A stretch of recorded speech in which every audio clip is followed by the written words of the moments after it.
guys, Si from Ace Podcast Nation. Welcome to the second episode in our series of shows. This one's focusing on mental health. Today we're going to be discussing grief and depression. If you're affected by any of the subjects covered in tonight's show, then please reach out to a doctor, charity, friends or family, or myself, or I'm sure Phil as well. Yes, couldn't agree more. There's always people there, no matter how bad you feel. And there's always people willing to help, even when it's people you don't know, you've never met. Anyway, my guest for today is journalist and host of Beyond the Pitch, Phil Brown. Thanks for joining me, Phil.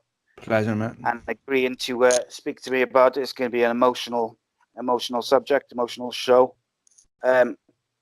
So, Phil, before we get to talking about sort of your story and the stuff which happened to you, I just wanted to quickly go over my experience with grief, just because I don't want to take away from the stuff that you're going to talk about by sort of going on about me type of thing, if you get me. So basically, when I was 16, my father passed away.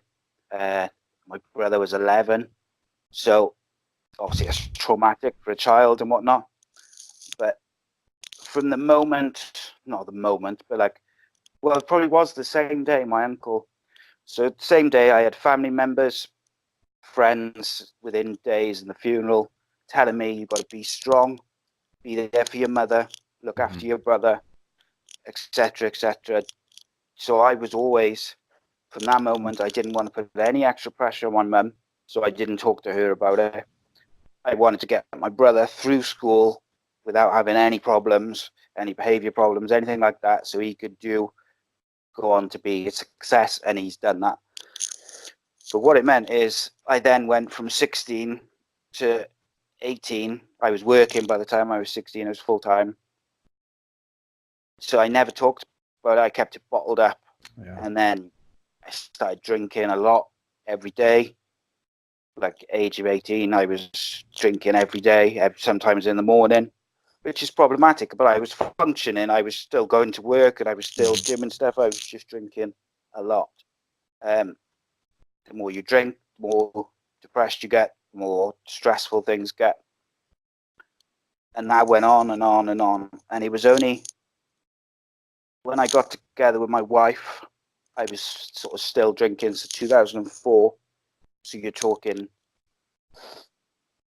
God, by the time I hit my mid-20s, so at least another 10, 12 years later, I was still hadn't dealt with it, had problems with depression. I'd been treated for depression on and off. I was still drinking, but then after I had my first son, I stopped drinking and stuff like that. So I was healthier from that respect. But I couldn't even hold a conversation about my father. I couldn't discuss it with anyone, with relatives. I was conscious, or my wife brought up that, obviously the kids are going to start asking. You need to be able to discuss it. You need to be able to go to the cemetery, because I hadn't been for years and years. And then eventually, sometime after my 30th birthday, so like a good 15 years later, I started seeing a therapist or a counsellor or whatever, and I had some treatment for that.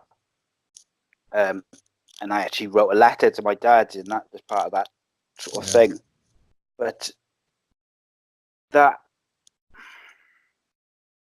grief, which I didn't deal with as a child, or as a teenager, caused me issues all the way through to my adult life.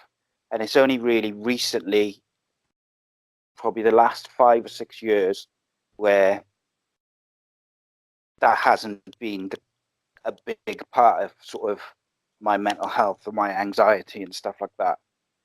And I just wanted to say that there, because I think with depression and grief, drinking and other stuff makes it harder to deal with, makes it harder to combat what's making you depressed.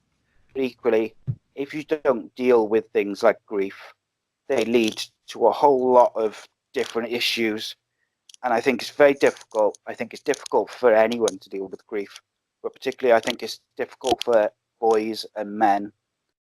It's changing a bit these days, but certainly when I was younger, and I'm sure when you were younger, Phil, it's like boys and men were taught not to speak about your feelings and show emotion in public and stuff like that. So it just becomes a knock-on effect of one thing. Sorry, one thing to another. So, like, even now, I'm 37 now. It's 21 years ago, and I still find it difficult to speak to. And I do think that's because I didn't deal with it when I was 16. But anyway, that's where I am with that. First of all, let me say how empathic I am towards your own suffering. And there's a lot of what you said there that's recognizable in my own, and the fact that my recovery is skin deep. And usually I'm a few sentences away from, I'll explain my story in a minute, from getting extremely emotional about the things that trouble me. I find it difficult to talk about also because I have avoided this so much in my own life for this very reason, and then it becomes toxic. So I think you bring up a couple of important points, your cultural frame of reference with how you deal with anything in your life. And that's usually set in your formative years when you're a child.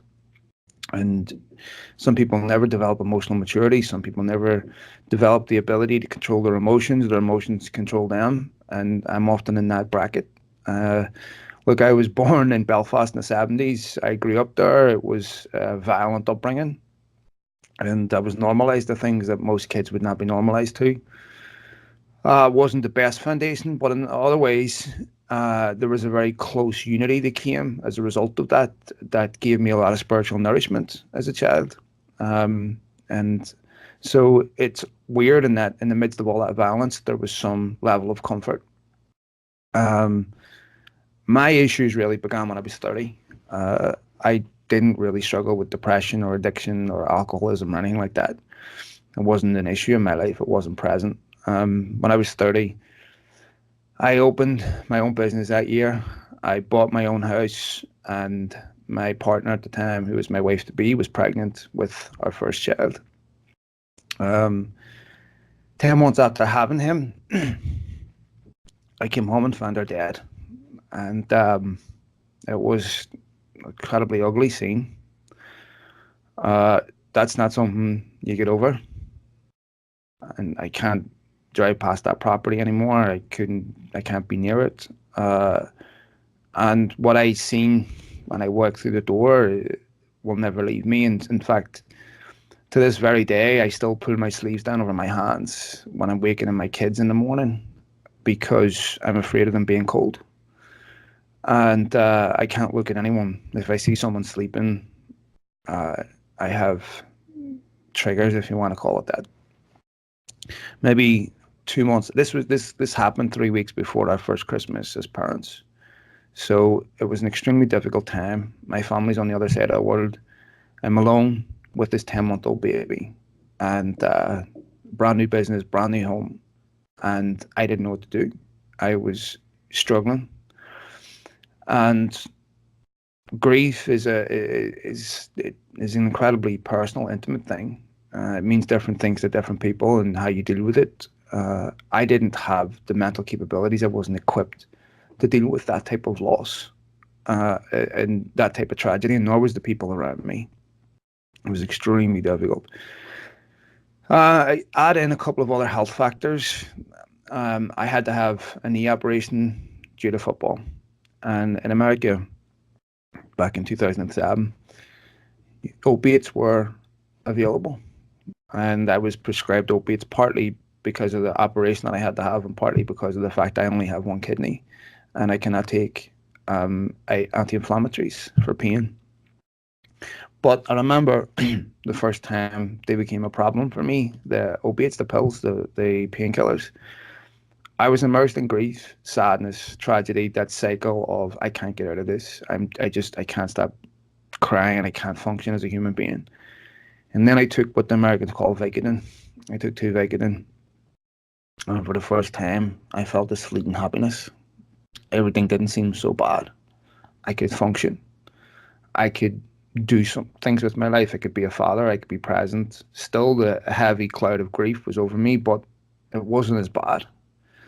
And anybody that's been down this road knows how the story goes. You start out with 2, it turns into 3, 4, 5, 6, 7, 8.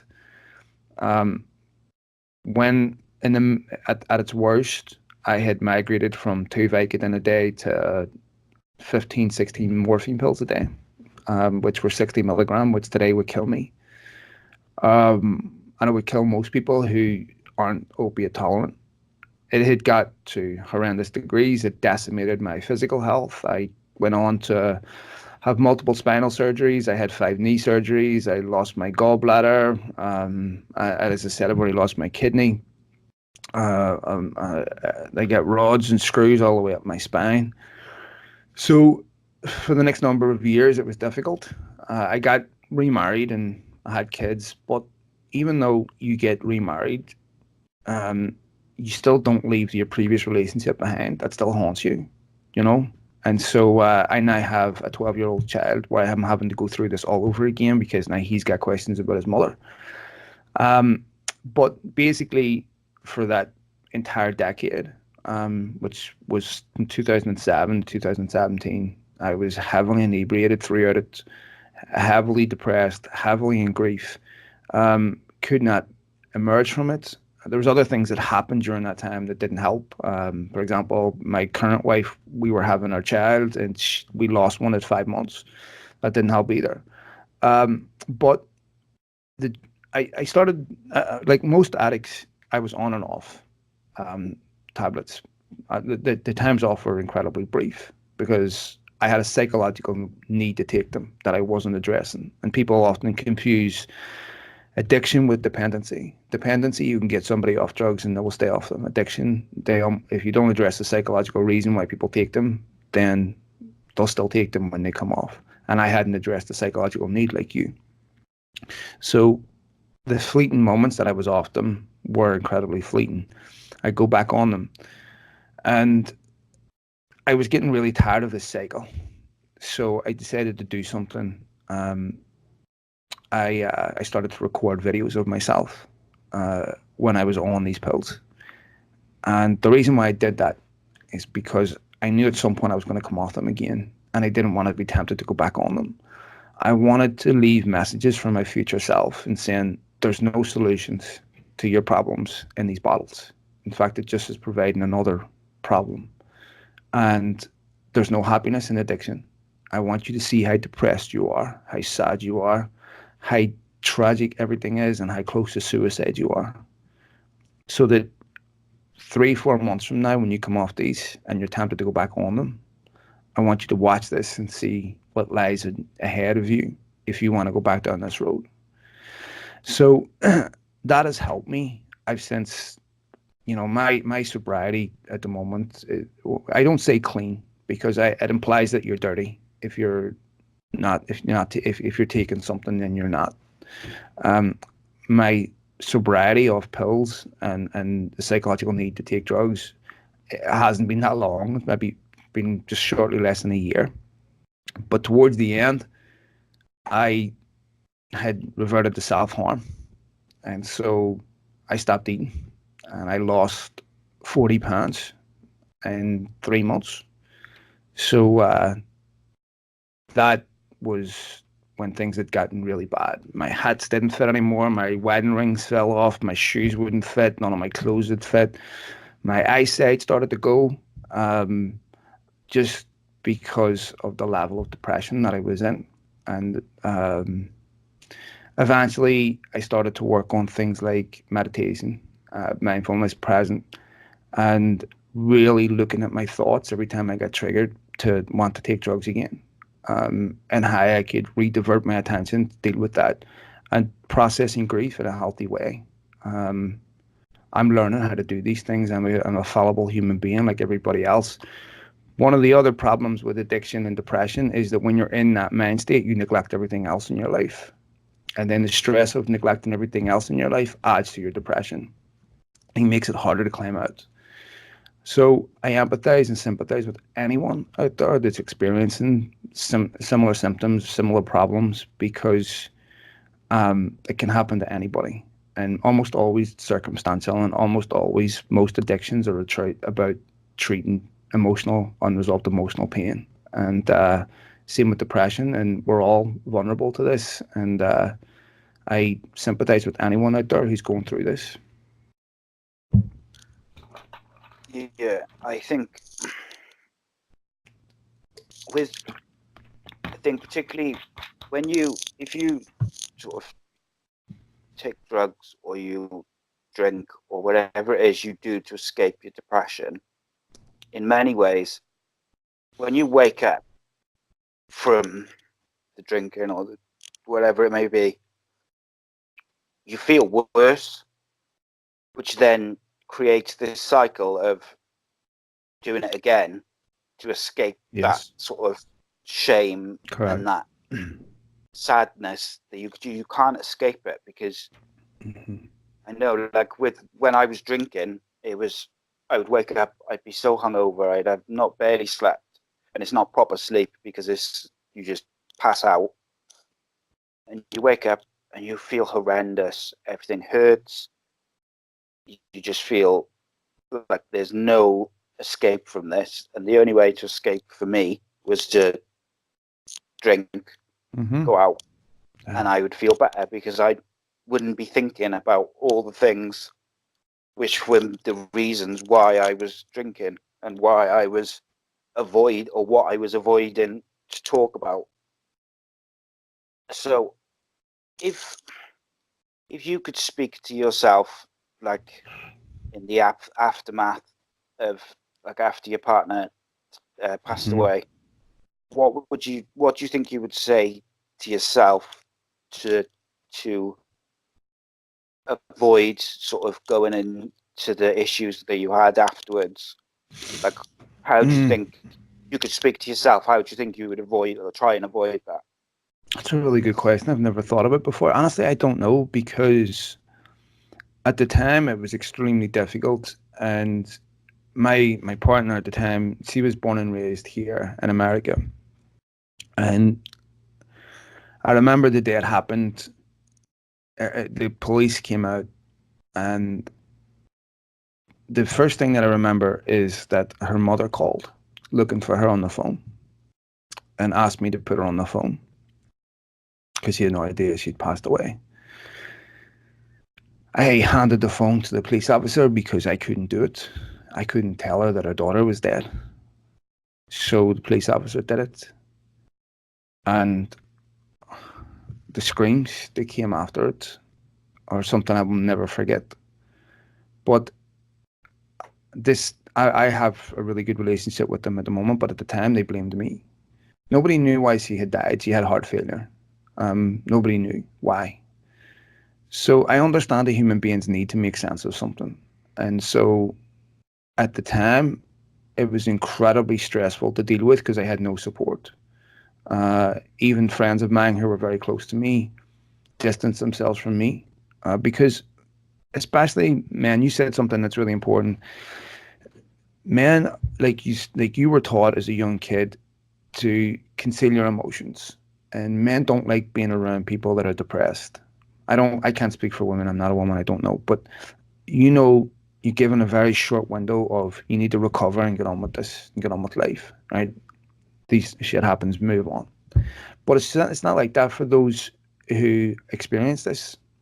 And I remember being really envious of people who had wives and partners, and so it's very difficult to work through those emotions.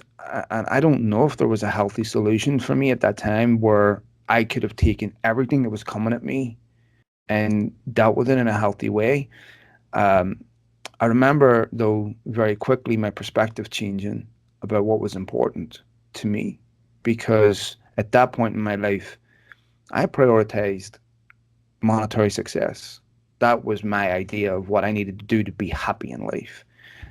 And I got a lesson very quickly that it does not bring you any degree of happiness once your basic essential needs are met. And it's the wrong pursuit in life.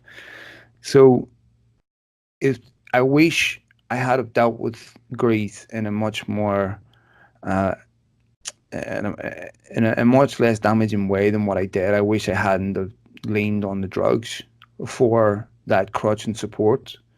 Uh, um, but I will say one thing that is important in this.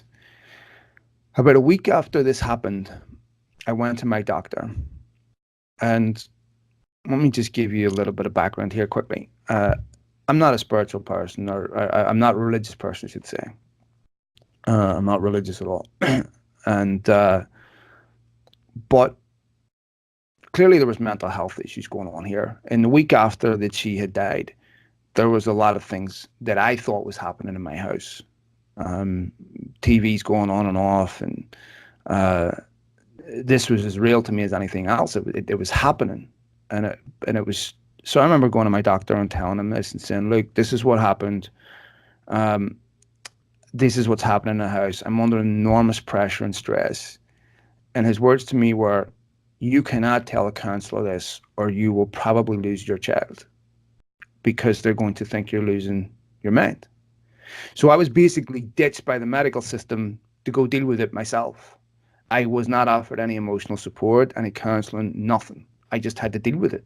And that's why I ended up going to a substance to deal with it, because I had no other support. I had nobody to lean on. They weren't going to offer me professional help. What was I going to do? I'm not by any means making excuses, but I think if that had been handled better, I might have been steered away from it. I may not have been. I may have done it anyway. But if anyone's experiencing things like this, I would strongly encourage you to not rely on substances, because that's how you end up dead. Because it's very easy to push the envelope when you're doing this thing, to drink more than what you should, or take more drugs than what you should, and everybody knows the consequences of that. Yeah, that's. See, the reason I asked you about what you'd say to yourself, sort of directly after, or not directly afterwards, but like in the period afterwards, is because I was going to sort of ask, like, what type of support do you think people who are grieving need to process it in a healthy way?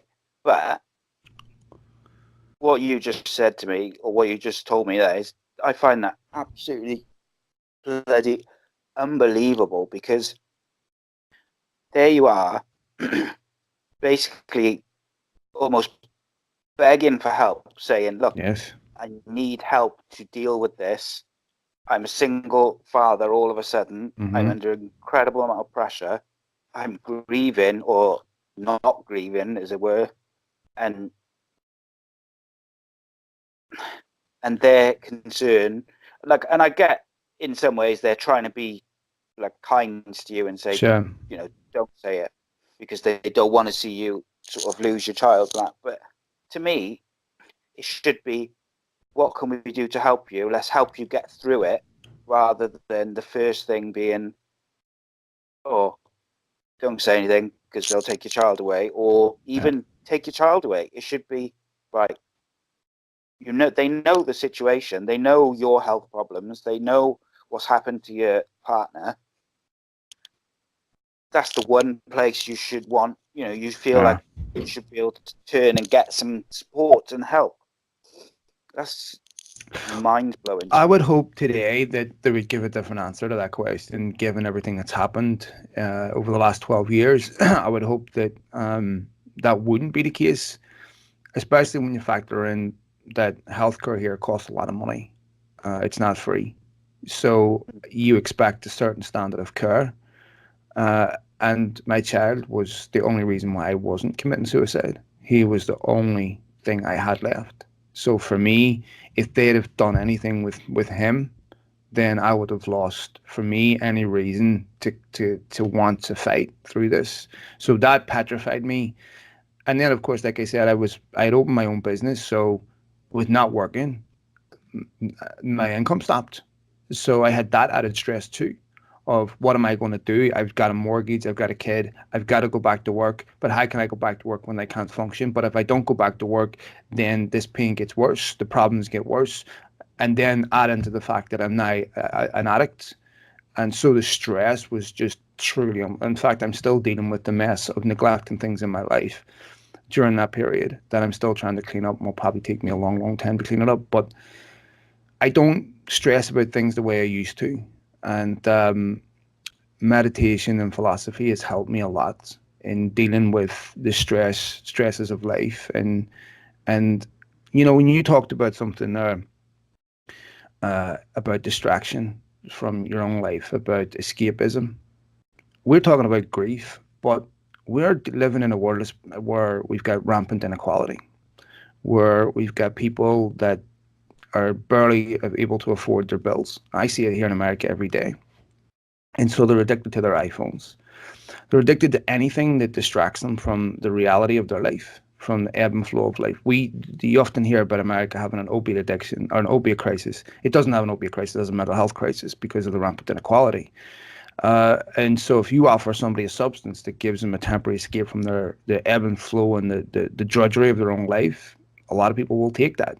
And so I think when we're talking about addressing these problems, not just with grief, but any trigger for depression, it has to be much more comprehensive because it's incredibly complex to treat. Why do we have, when you look at the trillions of variables that goes into depression, it's very, very difficult. We still don't know why human beings are conscious.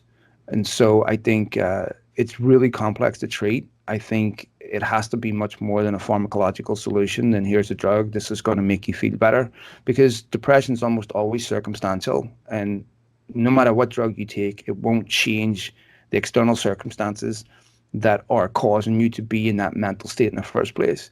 I think it's about how we deal with those issues, education, much empathy, so that doctors don't tell someone who's in this crisis through no fault of their own that if you respond to this in the wrong way, we're going to make this worse for you. I think that the medical community has a responsibility. Unfortunately, here with the medical community being a business, the priority is profit. But in much more holistic societies, I think there has to be better answers to these than here's some drugs, go away. It has to be, I think therapy is really important, and people feeling that other people are empathic to their problems and not judging, because we sadly have built a society and value people on their ability to consume. How much can you, if you're poor, you're not afforded the same luxuries that everybody else because you don't have the same ability to consume, to spend. But if you're wealthy, you're given all types of privileges and pats on the back because you have money. And I think that is a serious problem. We have to adjust that in our society. Yeah, I think when it's grief or depression or any mental health issue which stems from either an incident or circumstance of life and stress or pressure, the only way to really deal with it, and I've sort of only learned this myself in recent years, is to deal with what the issue is. So if it's like a stress related thing where you've got no money, so everything else is harder, everything's getting on top of you, you've got a family, you've got kids, you've got a mortgage, and you're struggling to pay your bills and struggling to buy food and things like that, which is, that is a very real problem in the UK and the US these days, especially for sort of young families. And I think education and like you say, if there's like a young family who are struggling and they struggling to pay their bills, struggling to buy food, they need to be able to feel like they can go somewhere, whether it's a doctor or a charity or whoever, and discuss their circumstances without being judged. Absolutely. Or without feeling like they're going to lose their kids, or they're going to have a social worker around their house judging how clean is their house, or how how how clean are their kids and how are their kids being looked after. Of course, that's important and all that. I understand that, but if you want people as a whole to become comfortable with their mental health and comfortable with tackling their problems in a healthy way, they have to know that there's support there without being judged. And I think it's very easy for for for me or for you or for people who've been through stuff in some ways to be open to that. But I think if people have never experienced, if people don't know what it's like, or if it's their first experience of having some sort of depression or mental health or stress issues, they immediately think that, oh, I can't tell my friends that because they'll be like you say, blokes don't want to deal with it. And it's like, if you're out with your mates or you're whatever, having a couple of beers, you know what I never used to talk about, like how depressed I was feeling, because you don't want to bring it down into the thing. That's it. And there was times where I couldn't contain it, of course.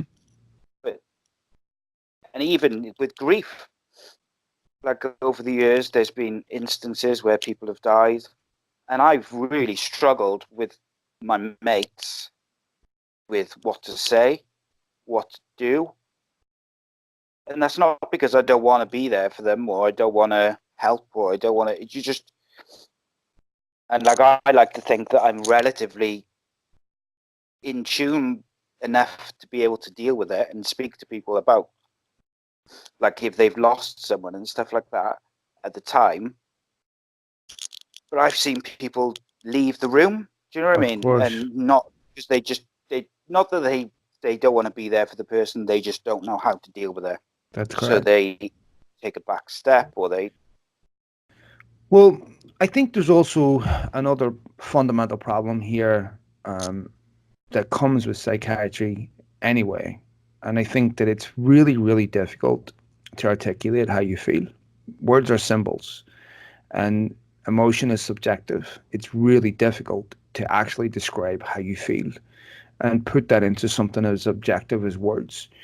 And which why I think child psychiatry is almost a pseudoscience, because it's feeding children words, colloquialisms, and different ways of explaining things that fall into cliches, and almost ask leading questions about how you feel. Are you sad? Yes. Are you depressed? Yes. Do you do this? Yes. But that never really gets to how you're feeling, because it's much more nuanced and complex than that. And it's some of it is your environment, some of it's your social conditioning, some of it is circumstance, and a lot of it has to deal with the way you're living. And so for me, I think when we look at our society and how we deal with these issues, in our society, there's a small number of winners and mostly losers. A few people are really, really wealthy at the very top, and the rest are all just trying to make it. And I think that's a problem.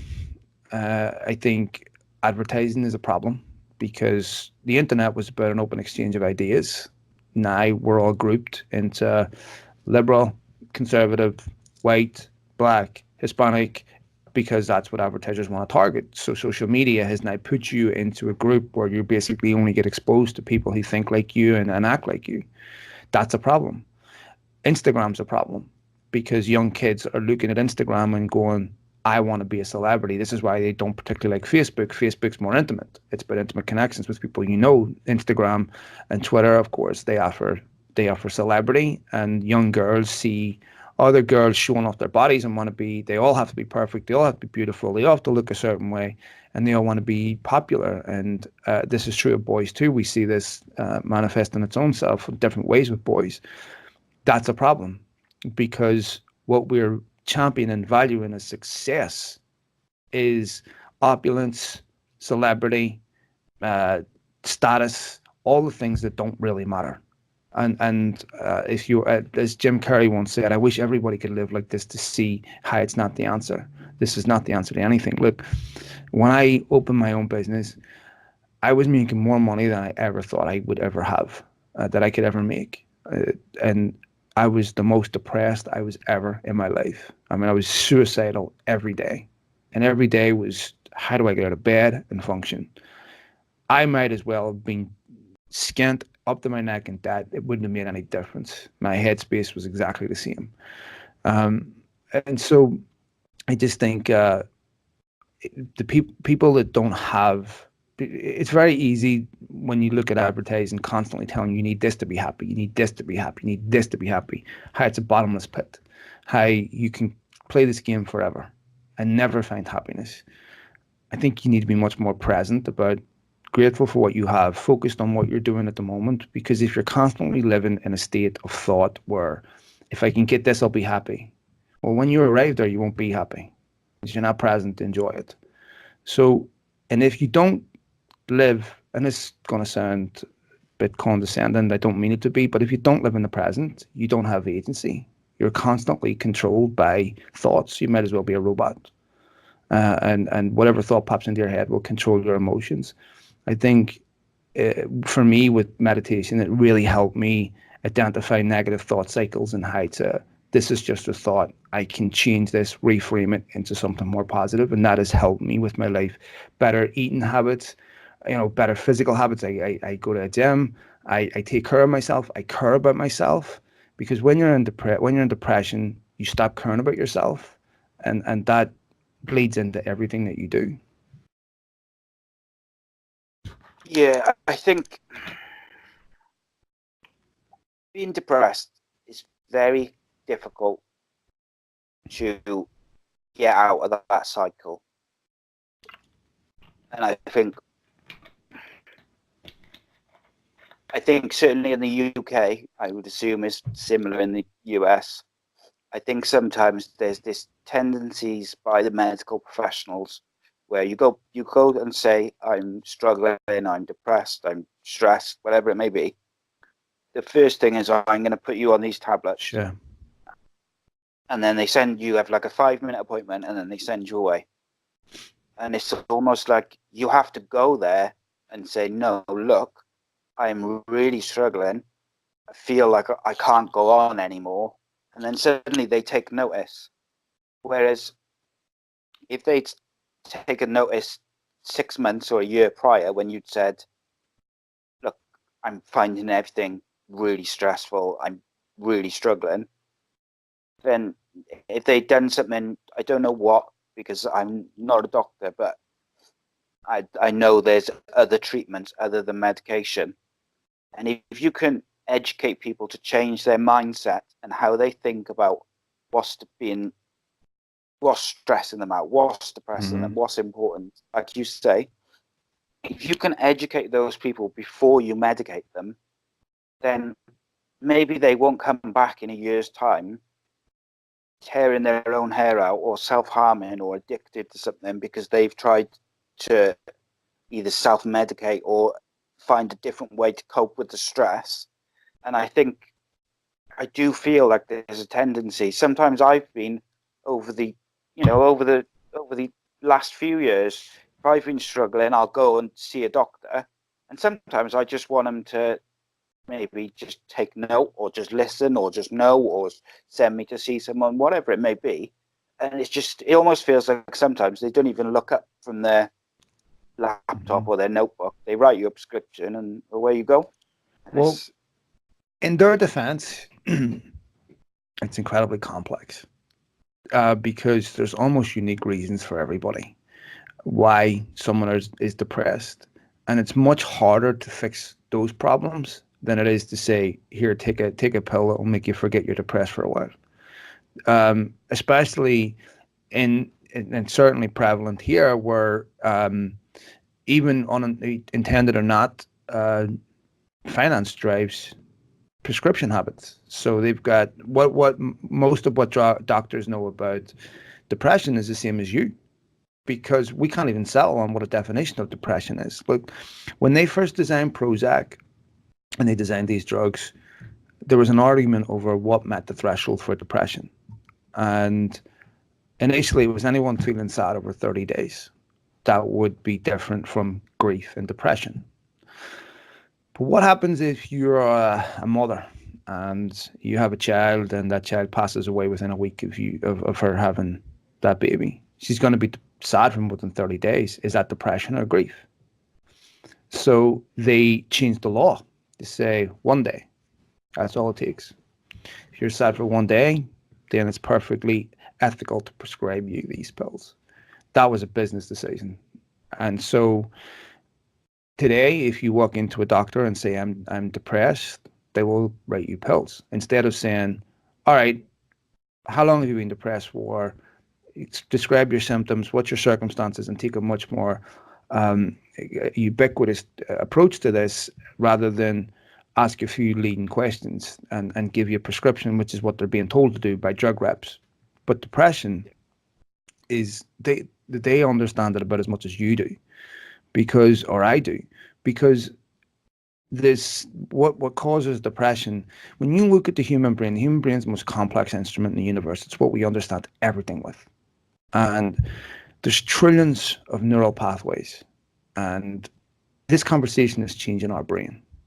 So the idea that it's understood between this 3-pound muscle in your head, which might as well be somehow you get consciousness out of the muscles in your arms, which is utterly absurd. But that same thing's happening in our brain. And we have no idea how that's happening. Why you're able to contemplate, why you're able to think about yesterday and tomorrow, because most of our suffering is in contemplation. It's about what's going to happen, what may happen. It's almost never about what's the present moment, about what you're doing right now. It's always a story you're telling yourself in your head. And when you're in depression, you're always thinking the worst, the absolute worst of what can happen. This is why people find it hard to fall asleep at night, because when they switch off all their distractions and then they're focusing on their problems, most people think negative. Human brain's hardwired for this. So it's difficult to address it therapeutically, because it's almost impossible to put the finger on the point as to, okay, you're depressed due to that circumstance, but why do you not have the coping mechanisms to be able to deal with these things in your life? That's a bigger question, and it's usually result in the answer to that is usually much more than just because my mom and dad hit me when I was a kid. It's usually so much more than that. And that takes time. Doctors don't have that time. That takes understanding. They are not capable of dealing with this. Look, ADD, ADHD is off the charts here in America, and maybe less than 10% are actually legitimate diagnoses. It's a 10-minute evaluation. Here's your script. Where you go.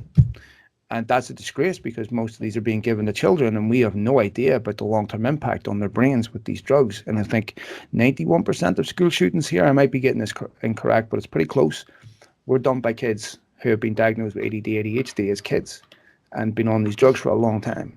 So I think this is a serious problem with trying to profit off the treatment of psychological issues in society. And if you look, the societies are getting this right. They're empathic societies that don't look on people who are struggling with these issues as dropouts, as lazy, as excuses, as weak, as all these things, because somehow survival, to some people, is about earning the right to survive. You have to, if you're not working, you're a dropout, you're a bum, you're whatever. Again, because we value consumption so much and the pursuit of wealth so much, it's how we're indoctrinated. Then we value people based on how much they work, how much they make. That's a serious problem. And until we address that and give people meaningful connections in life, then I think we will continue to have this problem. And I read a statistic the other day that since we've been keeping records, this is the 20-year-olds are the most depressed generation in history. That is a disgrace. At 20 years of age, you shouldn't even have any stress in your life that would cause this. But we see suicide, especially in boys. I think boys outnumber girls 4-1 in suicide. It's a serious psychological feeling, and it's based on the expectation that society has with them. Yeah, and I think, when I spoke to Johnny Owen yesterday, he talked about the pluses and the negatives of social media. Mm-hmm. And the pluses by far outweigh the negatives. There's so much opportunity for young people just from their own home on the internet to do exciting, creative things. So, like you say, just that alone, those extra opportunities alone, which we didn't have when we were young, means that there should be less mental health issues or depression issues in young men and boys than there was 20 years ago, because the world should be better equipped at helping these kids before they get to a point where they kill themselves or they harm. And like you say, the fact that they're not, and the suicide rate is so high in young men, is nothing short of disgraceful. And I think a real big part of it is education, because even though, like, everyone, or not everyone, but a lot of people, you see a lot of people talking about mental health issues. They don't talk about it. And I've got a 14-year-old, a 12-year-old, and a 10-year-old. They don't talk about it in their school. They talk about all sorts of other stuff, which I'm sure they don't need to know about. But they don't address, or they don't teach them about healthy mental, like, well-being, and keeping your mental health tip top is just as important as keeping your physical health tip top.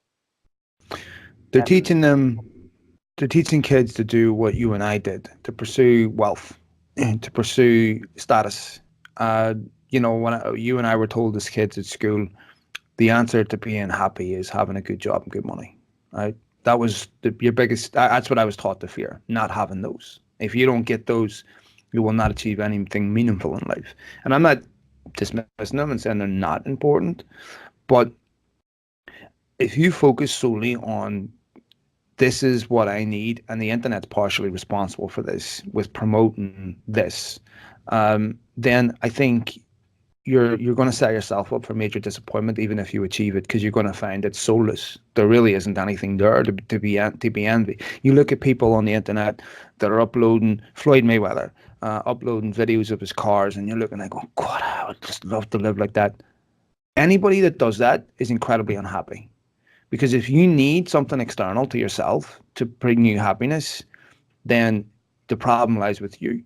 And people who are happy can be happy anywhere. People who aren't happy won't be happy anywhere. They'll bring whatever problems you have, you bring them with you.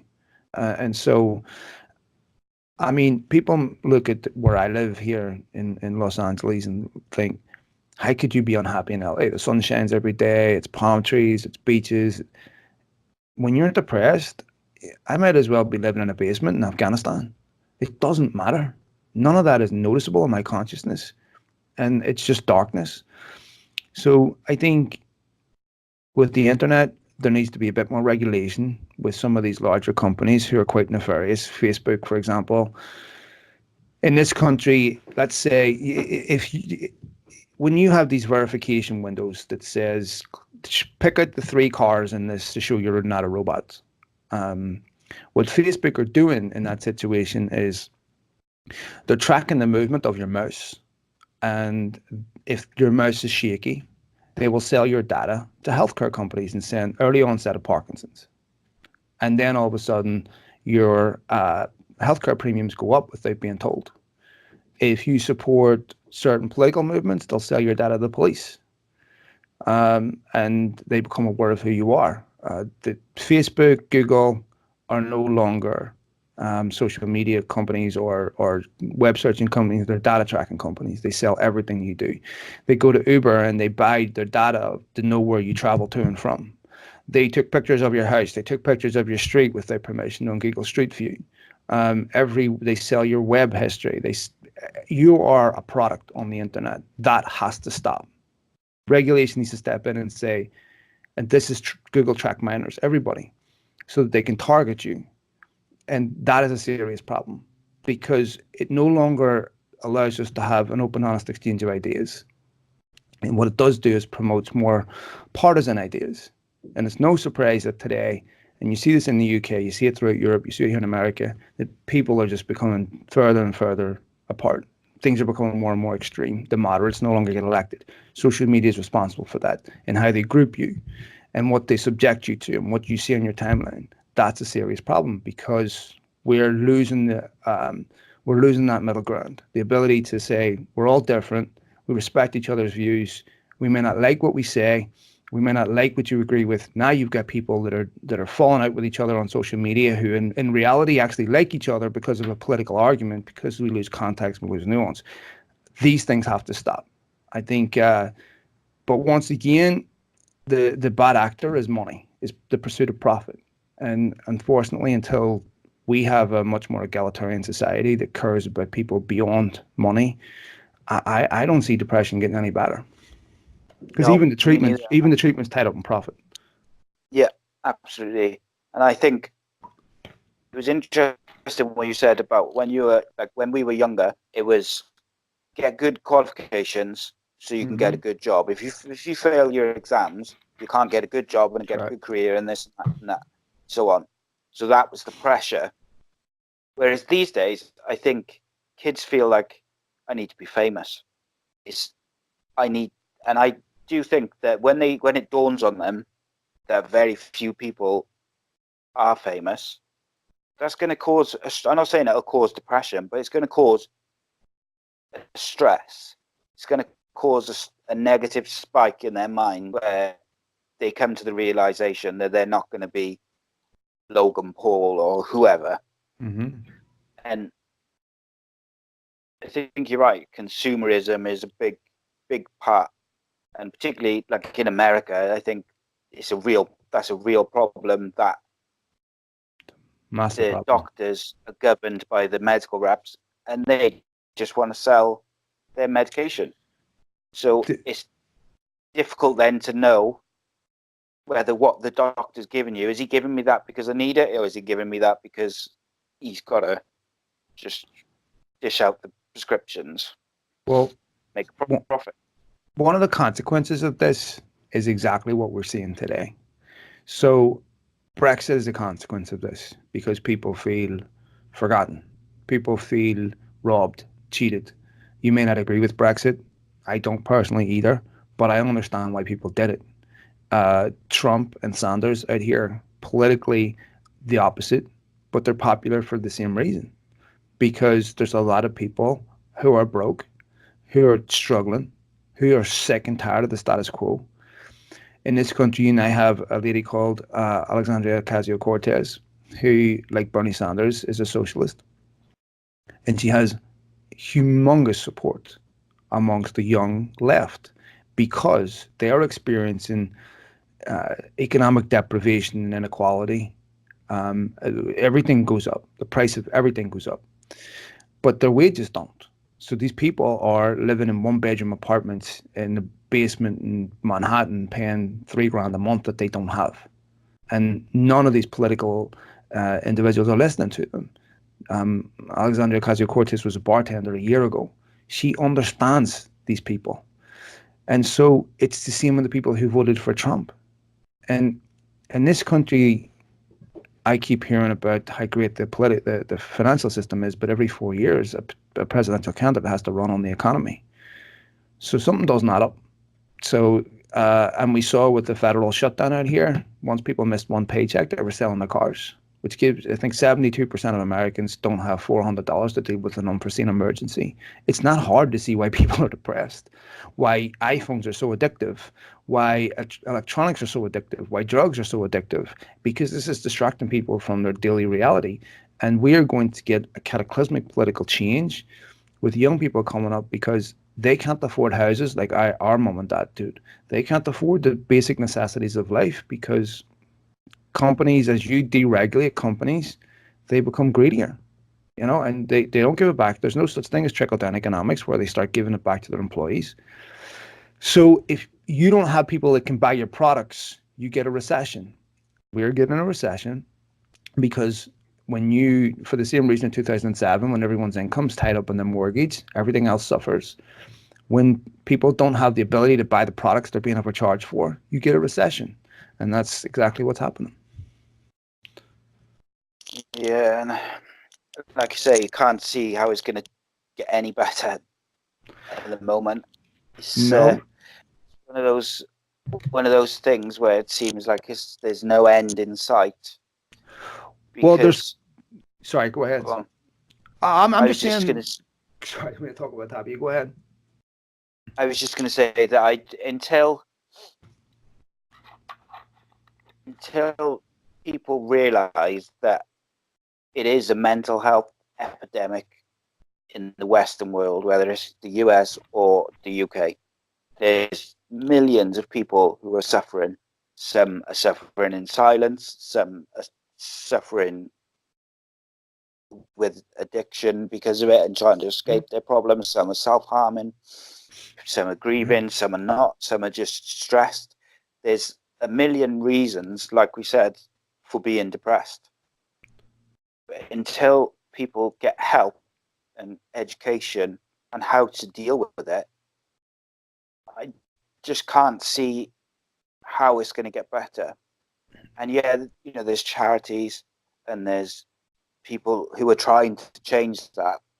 But until the people at the very top make the changes to help with those that education which needs to be done, it's going to be very difficult for the people who are battling to make the changes to implement them.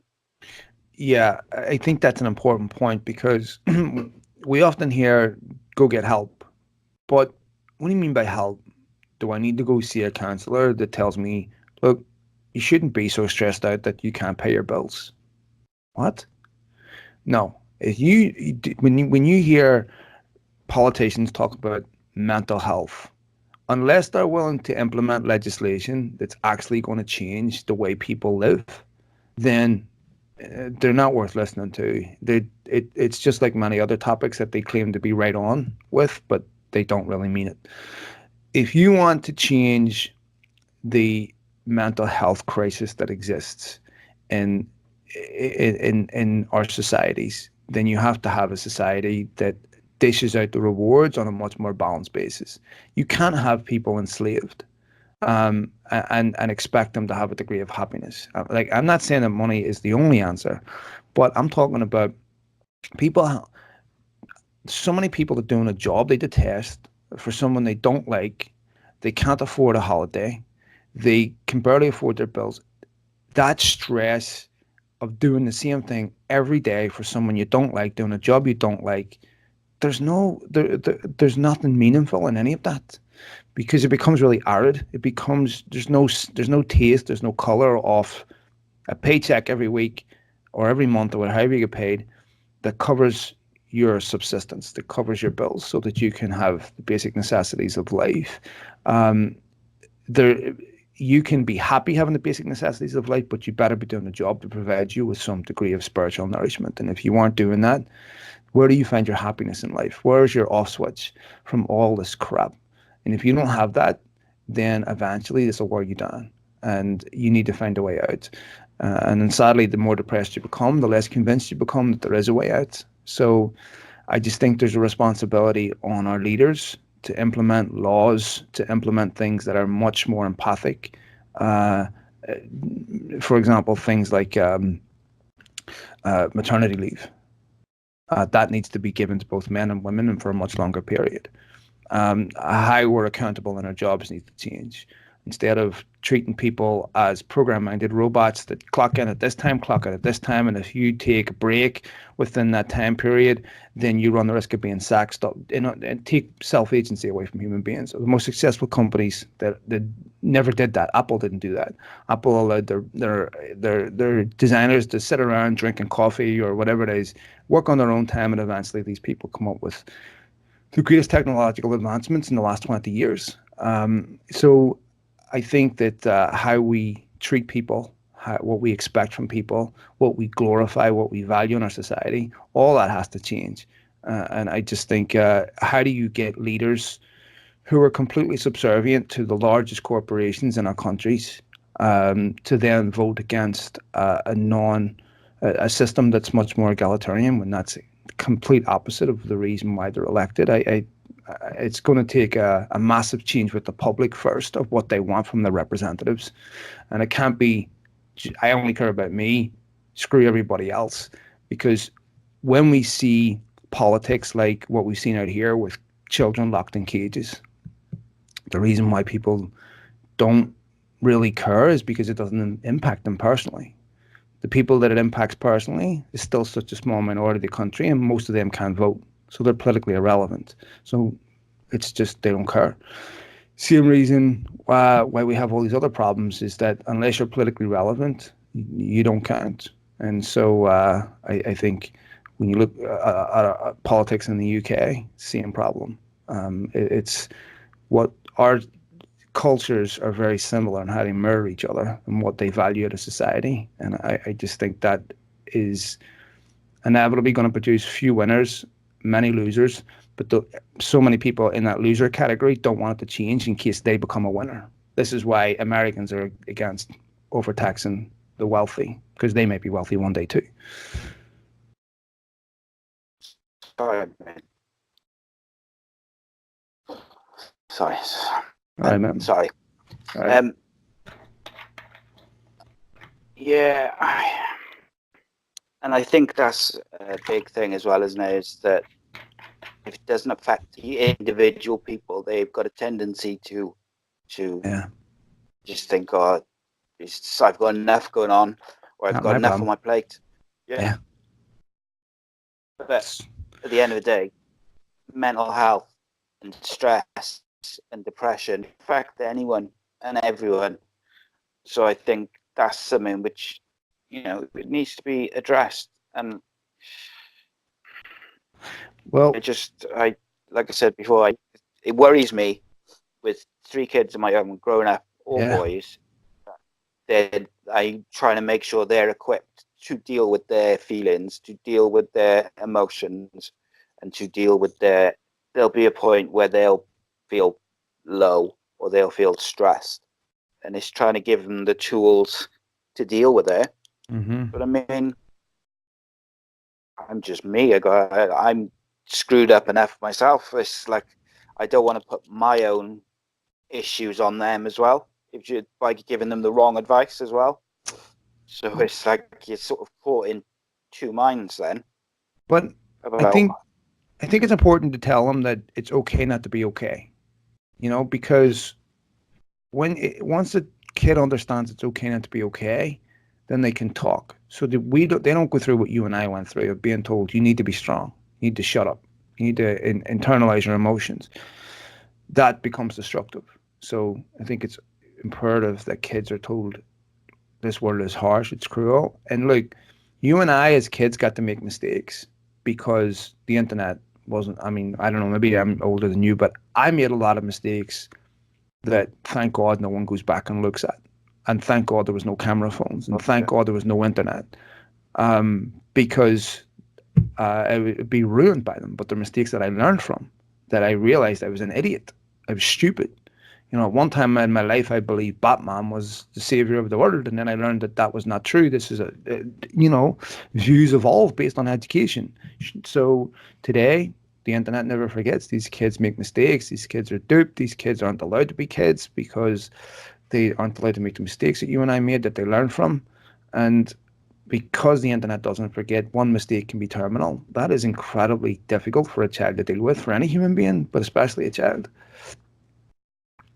It's incredibly stressful for him. And I can safely say I agree with you on that.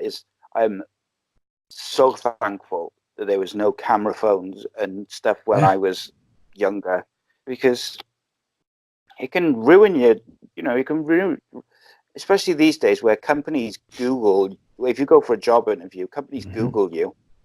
So if you're a teenager of like 15, 16, 17, and you get caught doing something on film or with picture, it can cause massive issues going into your adult life.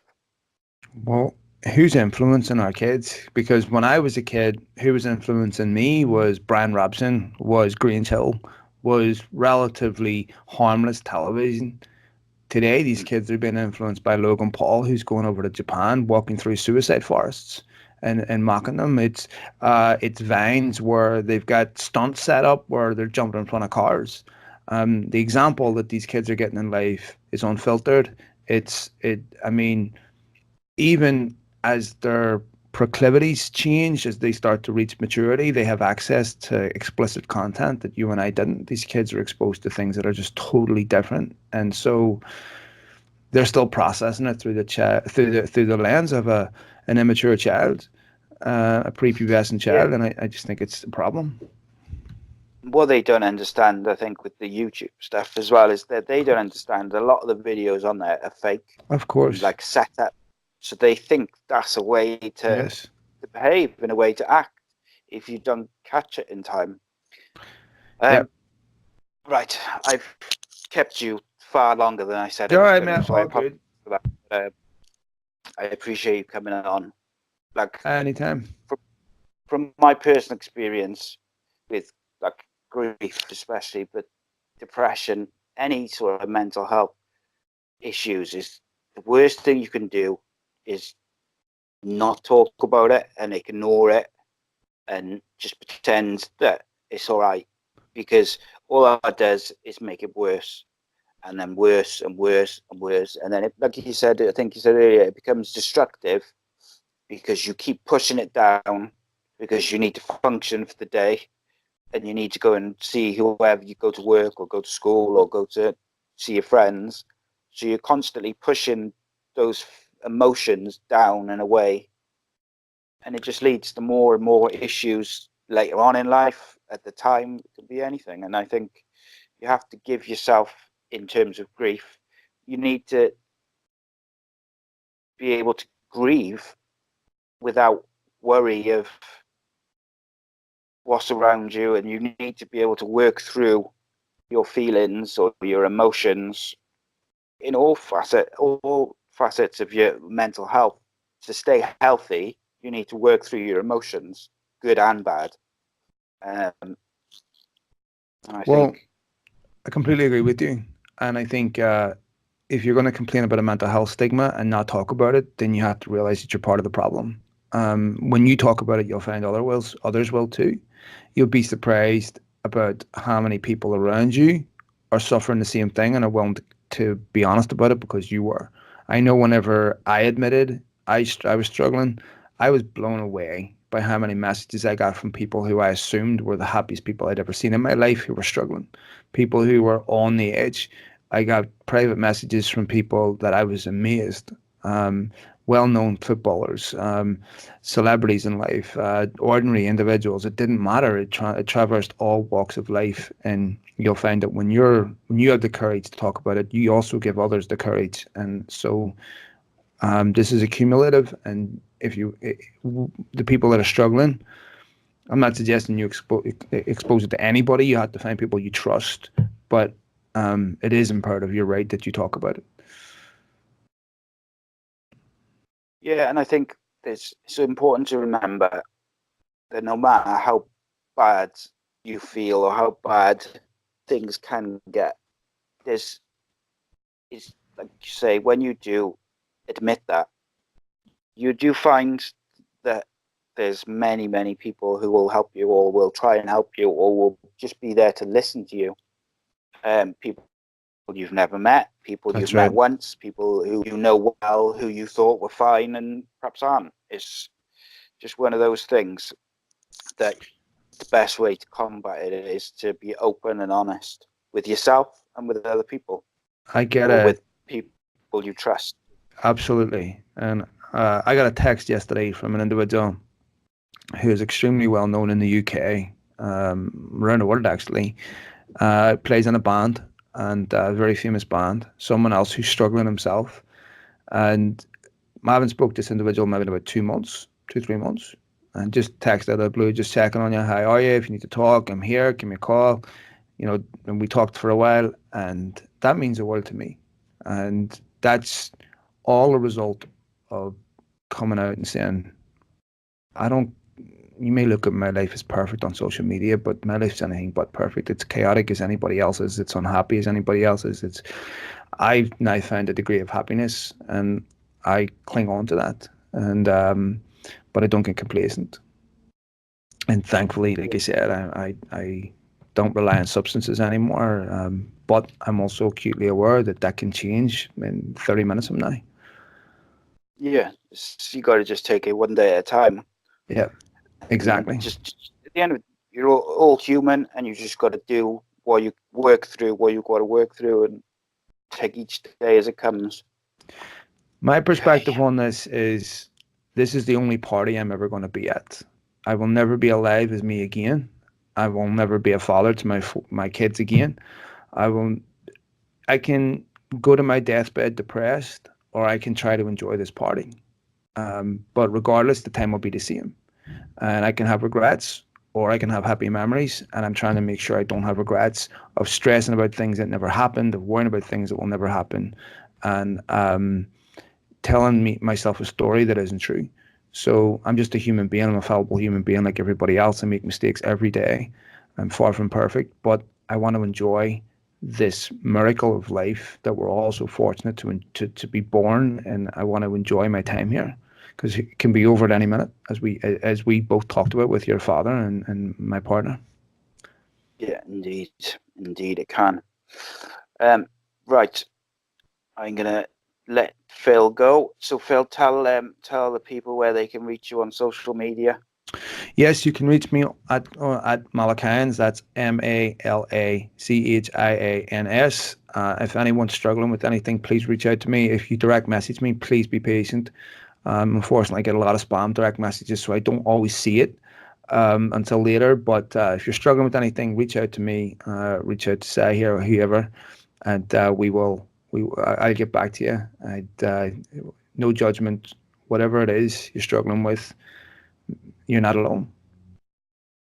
Yep, same for me. My Twitter is at acecast_nation, and if you want to send me a DM, anyone, I'll reply and see what we can do to help out. Right, thanks for joining me, Phil. I really appreciate it. Pleasure, And I know it's a difficult subject, but like you say, it's better to talk about it and see what we can do. Keep doing this. Keep up the good work, and keep reaching people, because we need more of this. Indeed. Cheers, mate. Thanks, Matt.